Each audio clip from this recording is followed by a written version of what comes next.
আজি দিনটো অসমৰ জাতীয় জীৱনৰ কাৰণে এটা কলা দিন। আজিয়ে এখন জাতি ধ্বংসী অসাংবিধানিক অগণতান্ত্ৰিক আইন কা অসমৰ ওপৰত জাপি দিয়া হৈছিল, যিটো অসমৰ গণ আন্দোলন অসম আন্দোলনৰ বীৰ শ্বহীদসকলৰ প্ৰতি চূড়ান্ত অপমান। কাৰণ অসম আন্দোলনৰ পৰিসমাপ্তিত এখন আমি চুক্তি পাইছিলোঁ। চুক্তিৰ 5 নম্বৰ দফাত কৈছে যে 71 চনলৈকে অহা বিদেশীৰ নাম তেওঁলোকক ইয়াত সন্নিৱিষ্ট হৈছে নাগৰিকত্ব। 71 পিছৰ প্ৰতিগৰাকী বিদেশী আমাৰ অসমৰ পৰা যাব লাগিব।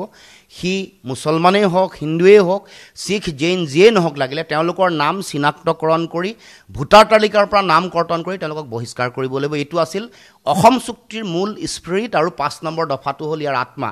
গতিকে এই অসম চুক্তিৰ 5 নম্বৰ দফাক সম্পূৰ্ণৰূপে ধ্বংস কৰি তেওঁলোকে এখন আইন জাপি দিলে, যাৰ যিটো দফাৰ ওপৰত ভিত্তি কৰি আমাৰ ৰাষ্ট্ৰীয় নাগৰিকপঞ্জী উন্নীতকৰণৰ প্ৰক্ৰিয়া চলিছে, যিটো দফাৰ ওপৰত ভিত্তি কৰি অসম চুক্তিৰ 6 নম্বৰ দফা কাৰ্যকৰীকৰণৰ বিষয়বোৰ আহি পৰিছে।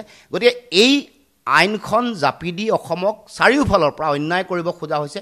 আমাৰ ৰাজনৈতিক অধিকাৰ নিশেষ কৰিব খোজা হৈছে, ভাষিক, সাংস্কৃতিক, অৰ্থনৈতিক সকলো অধিকাৰ নাইকিয়া কৰি অসমক এখন একেবাৰে ভয়াৱহ ভৱিষ্যতৰ মাজলৈ ঠেলি দিবৰ কাৰণে কেন্দ্ৰীয় চৰকাৰে যিটো সিদ্ধান্ত গ্ৰহণ কৰিছে, এইটো অসমৰ জাতীয় জীৱনৰ প্ৰতি প্ৰচণ্ড অন্যায়।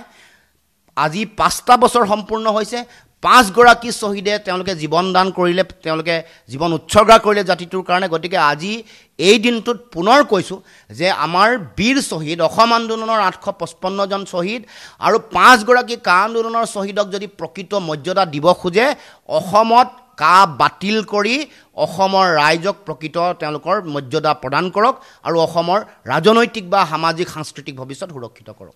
আমি আজিৰ দিনটোত কলা দিৱস বা প্ৰতাৰণা দিৱস হিচাপে আমি সমগ্ৰ অসমত আমি কাৰ্যসূচী পালন কৰোঁ।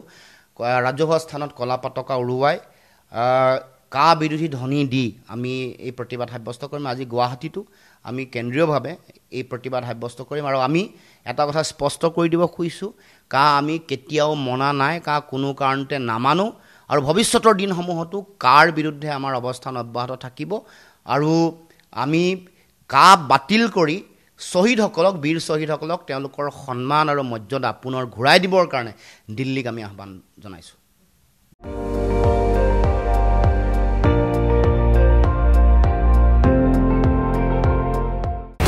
আপুনি চাই আছে ND24, সৰ্বশ্ৰেষ্ঠ নহয় সৰ্বোত্তমৰ দৌৰ।